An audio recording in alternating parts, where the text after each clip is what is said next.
So hello and assalamualaikum everyone. In this video, I would like to explain on how to sketch a graph, okay, involving degree 4, so kuasa 4 lah.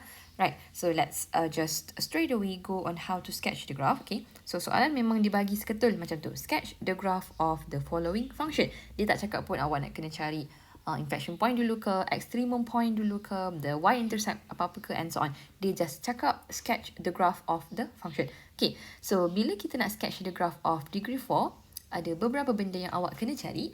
So benda pertama adalah you need to find the first derivative and solve it equals to 0. Okay, so itu adalah step yang pertama.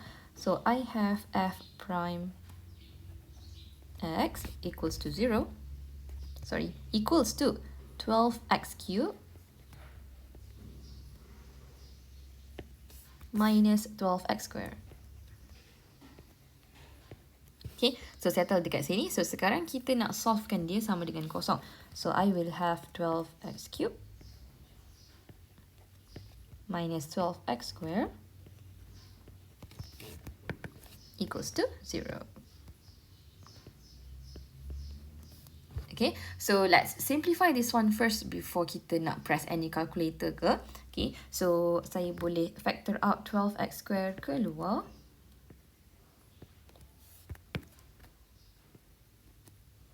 Okay, so I will have x minus 1 inside, which is equals to 0. Okay, so finally I will get x equals to 0 dengan x equals to 1. Settle. Okay, so daripada sini, you need to find the critical points. In specific, kita nak kena cari the point yang kita dah cari ni, this number that we have over here, is it a positive? Sorry, is it a maximum or a minimum point? And okay, so what I want to do here is I want to test this value sama ada dia maximum or minimum. Okay, so I am just using the first derivative test terus. Saya tak nak guna second derivative test. Sebab apa? Sebab second derivative test, there are values yang mungkin dia tak boleh diterima. Maksud tak boleh diterima adalah maksudnya second derivative awak tu dia jadi inconclusive. Okay, so just stays to using the first derivative test terus. Okay, so masukkan dalam table. So we have two values. So saya ada kosong dengan 1. Okay, and then I put negative infinity and then I put positive infinity. So buat garisan ke bawah.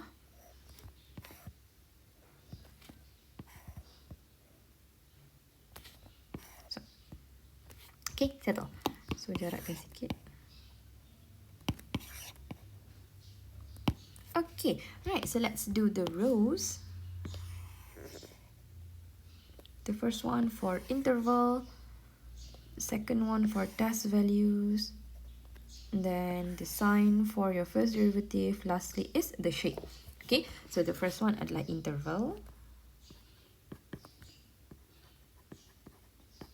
Right, so we have from negative infinity to 0, and then from 0 to 1, then from 1 to positive infinity. Okay, so second row is for the test value, which is x. Okay, so saya masukkan nilai test value saya. Yang pertama, I choose negative 1.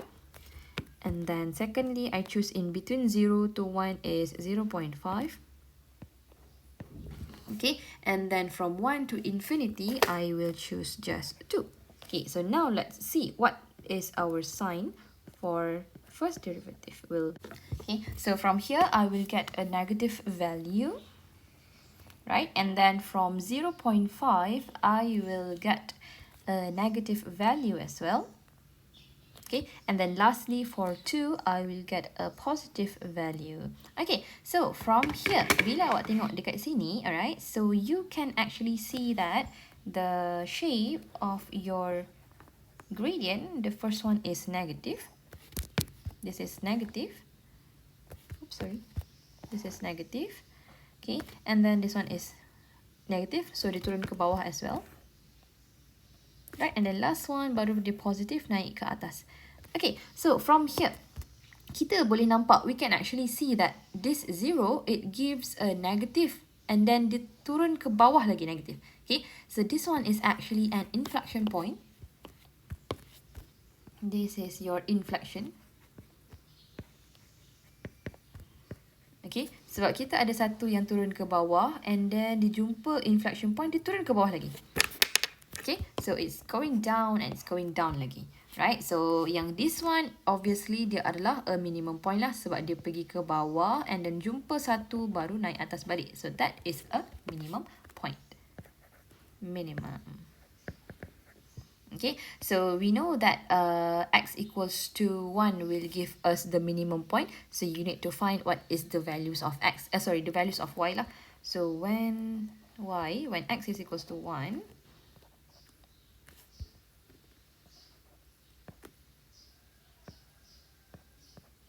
okay, so we will get f1 is equals to, I believe the value is -1.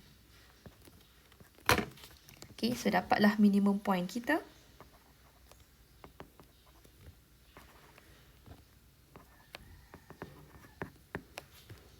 -1 and -1. Settle. Okay, so this is the first step. Alright, so second step. Apa yang kita nak buat adalah we need to find inflection point pula. Okay, so macam mana nak cari inflection point? So kita akan buat the second derivative lah. So let me resize this one and put it on the left. Okay, so let's find the second derivative. So that is gonna be the second step. This one. Okay, so saya akan dapat f prime x, f double prime x is equals to 36x squared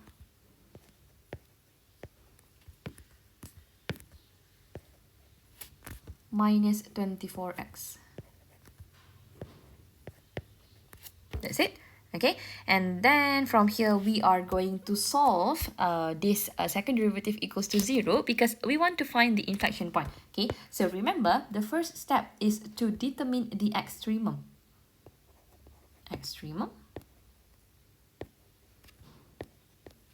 Okay, so the second step is for you to determine the inflection point.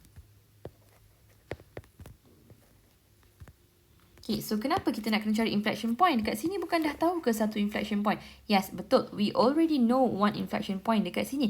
But it can also be another inflection point. So that's why still kena buat second derivative and solve it equals to 0. Okay, so we will get 36x squared minus 24x, which is equals to 0. Okay, so remember to always simplify your equation first before you can press your calculator. So this one over here, dia ada 36 dan 24. So both of these are sharing factor of 12. Okay, so we bring 12 outside. And then we also have x squared and x dekat sini. So these two are sharing x. So I take out 12x sekali. So what I have left is just 3x minus 2 equals to 0. Okay, so this one will give me the value of 0 and also 2 over 3.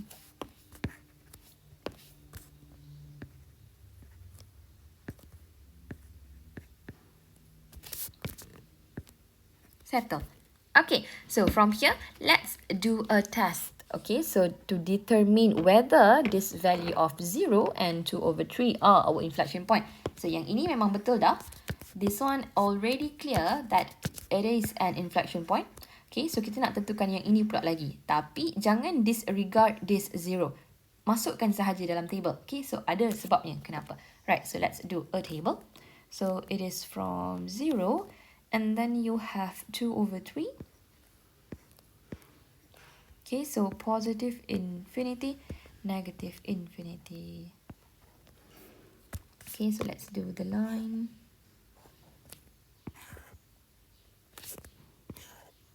Oopsie. Saya buat yang ni extra panjang sikit. Nanti awak tahu kenapa dia jadi panjang.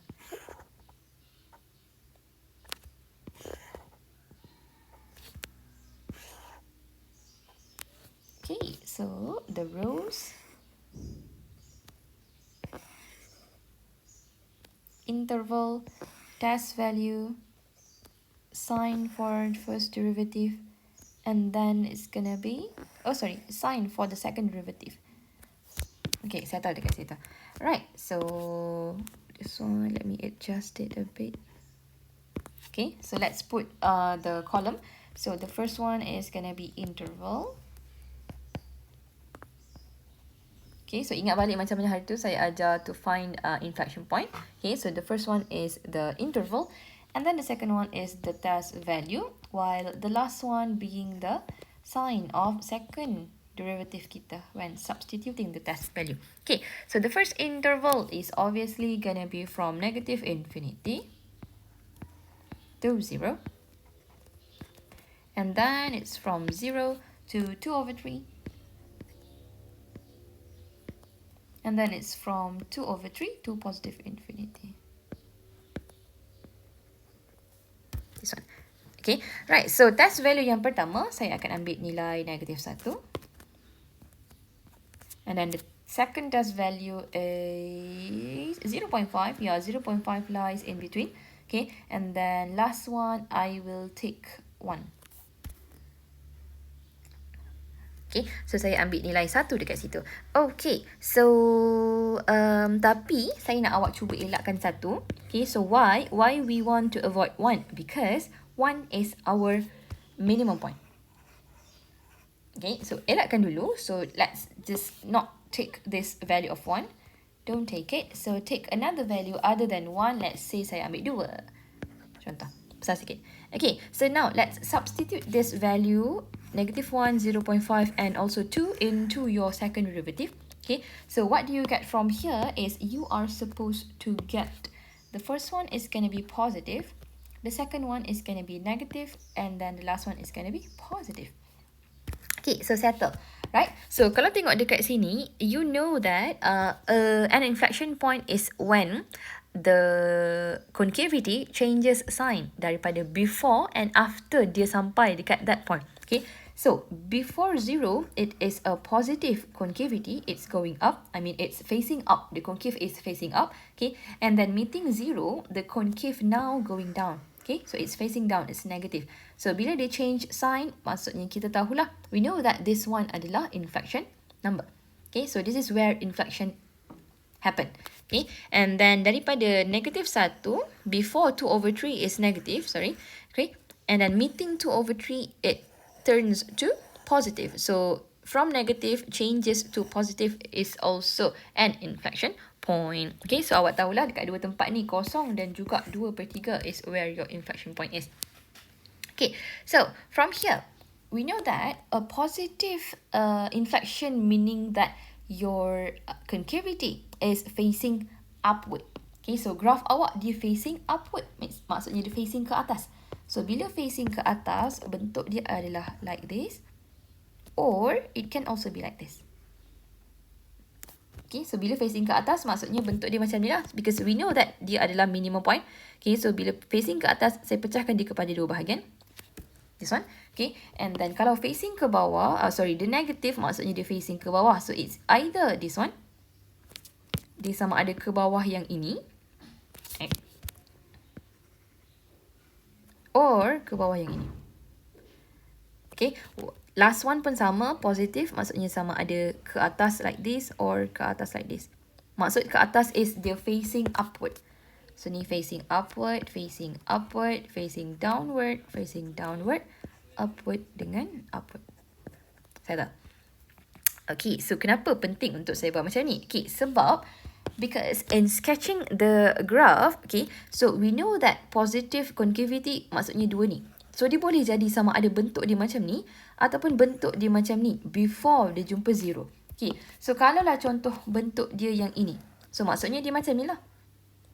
Okay, so baru jumpa kosong dekat sini. Okay, so lepas daripada tu, we know that dia adalah negative. It's this one. So boleh jadi bentuk dia sama ada yang ini ataupun yang ini. Tapi disebabkan dia turun ke bawah macam ni, so dia tak logik untuk bentuk dia jadi macam ni. Tiba-tiba melawan arah. So mestilah sambung dengan yang ini. Okay, maksudnya kita punya bentuk tu boleh jadi yang macam ni. So this is our inflection point. But there is another case.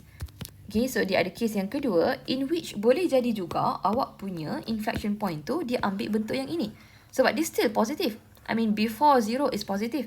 Maksudnya bentuk dia boleh jadi ke atas macam ni. Okay, so logically dia tak akan follow yang ini. So dia akan sambung dengan yang ini. So maksudnya sambung ke atas macam tu. So this is our inflection point dekat sini, 0. Okay, so macam mana nak tahu how in earth do we know that dia nak kena ambil yang ini or this one? Okay, so that's why it's important for us to also include the first derivative dekat dalam ni. Okay, so kenapa first derivative? Okay, sebab, sekejap saya explain dekat awak. Sekejap ni.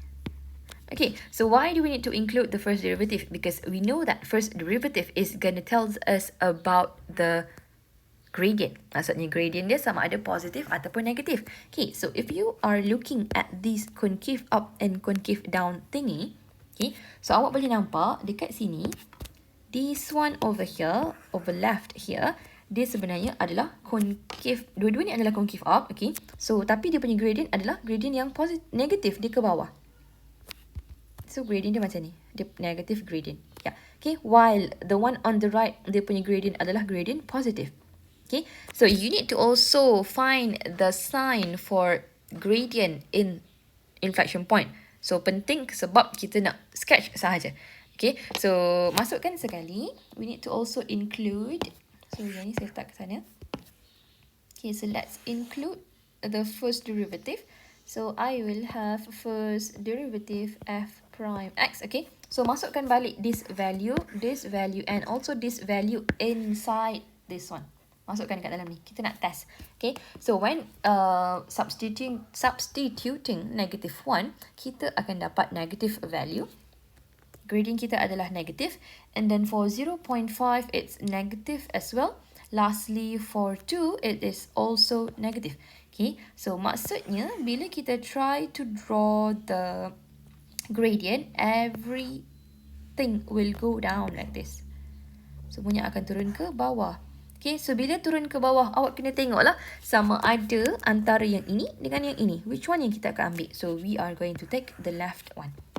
Okay, so kita akan ambil yang bahagian kiri. So, let's disregard the right part. So, yang ini kita buang. Okay, so this is what we are going to take. Okay, and then for this one, gradient yang turun ke bawah. So, antara this one dengan this one, which are having the positive gradient. Sorry, negative gradient. Okay, so kita akan ambil yang belah kanan ni lah. Sebab yang ini adalah positive gradient. So, dia ke atas macam ni. Yang ini ke bawah macam ni. Okay, so the negative gradient is the one on the right. So, kita buang yang ini. Saya ambil yang ini.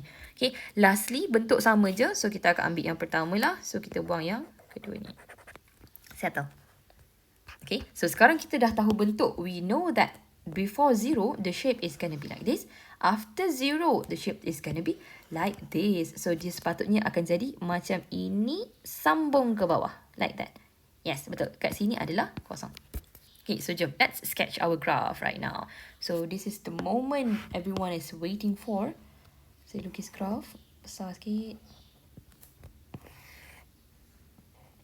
Okay, so let's label every value yang termasuk. Okay, so kita ada 0. So, I have the value of... saya warna orange. So, saya ada kosong. And then I have 1. So, I have 0 kat sini juga dengan 2/3. Okay, so 0 dengan 1 dengan 2/3. So, semua dekat sebelah kanan lah. So, we have 0 at the origin. And then I have 1. 1 is bigger, so 1 kat sini. And then 2/3 is somewhere here. Okay, settle. Alright, so let's sketch the graph first. Okay, so tengok dulu. Dekat sebelah... yang ni dia memang kena macam... Awak kena very careful lah bila nak sketch the graph. Okay, so let's say lah saya nak start dengan nilai yang kosong ini. Dekat sini. Okay, so let's see this one over here. Saya tahu before dia bentuk macam ni. After dia bentuk macam ni. Okay, so the shape is gonna be like this. Let me draw it for you. Dia akan jadi macam ini. Turun ke bawah. Settle macam tu. Ya Allah pada pula. Okay, macam ni bentuk dia. Okay, so we know that yang ini follow this one. And then yang ini pergi dapat yang ini. So, our inflection point is at 0, 0. So, gerakkan sikit ke sini. Okay, lebih kurang. Okay, so settle dekat sini. Alright, so moving on. Okay, so bila dia sampai dekat 2/3, so reaching 2/3, okay, so dia punya bentuk daripada macam ni, dia akan tukar jadi macam ni. Meaning that kalau awak try to combine this two, okay, so saya lukis yang ini dulu. So saya akan dapat bentuk dia macam ini. Okay, and then sambung pula dengan yang ini. So dia jadi macam itu. Okay, so sepatutnya sambung lagi yang purple ni. So sepatutnya dia macam that one. Lebih kurang. Okay, so this one over here adalah where your inflection point lies at. Okay, so tempat pertama tadi dekat sini. Nampak ke?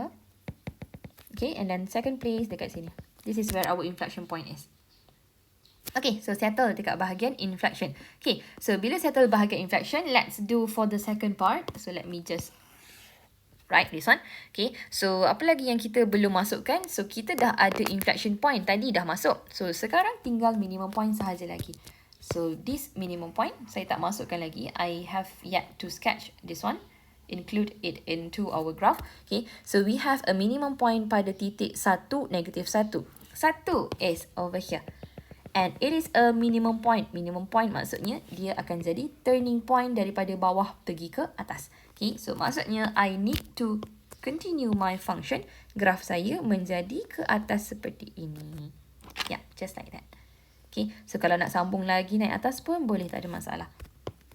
Okay, so let's just panjangkan this graph.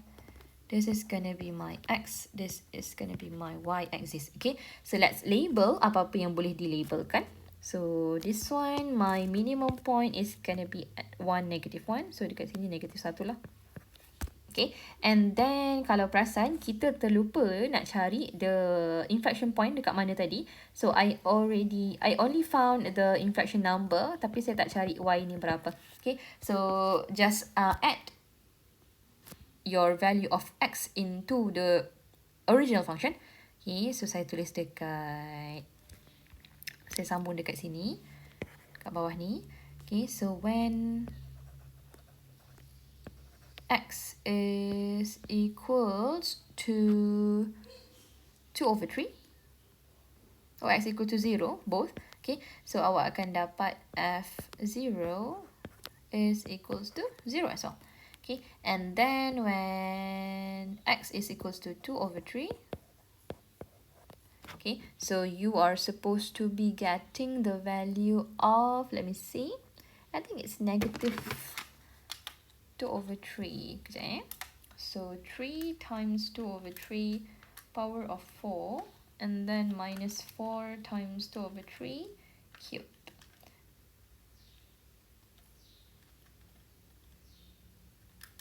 It's negative 16/27. So it's negative 16/27.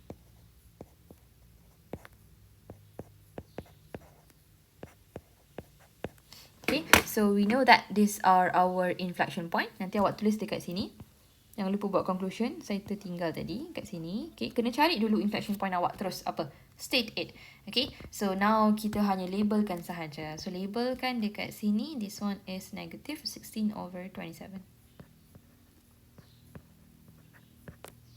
Settle.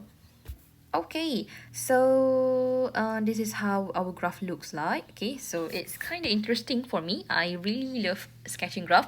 Okay, so ingat balik, what are the steps? Okay, so the first step is you need to find the extremum. Okay, so this is the first step. Kita cari extremum point ya. Maximum or minimum. And then the second one, we are going to find the inflection point. Okay, so step number 1. This is step number 2. Okay, and then lastly, kita sketch terus dekat sini.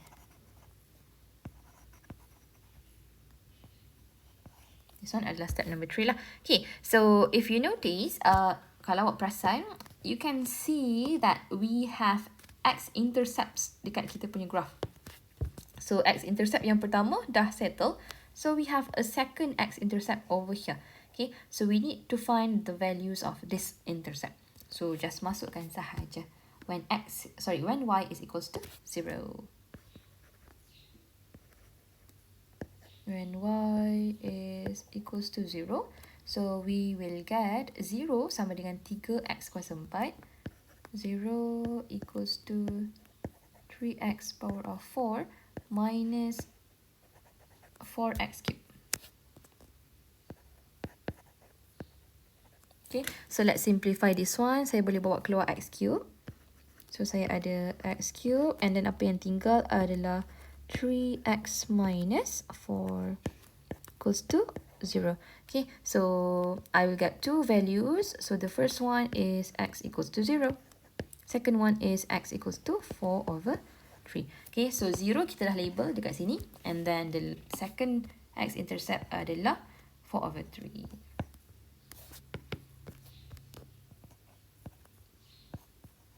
Settle. Okay, so that's it in this video. Okay, so these are the steps. Alright, so step ketiga tadi saya lupa, sketching.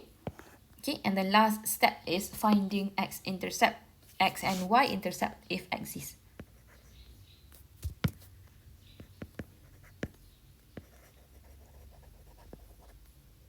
Okay, so itu adalah step yang keempat.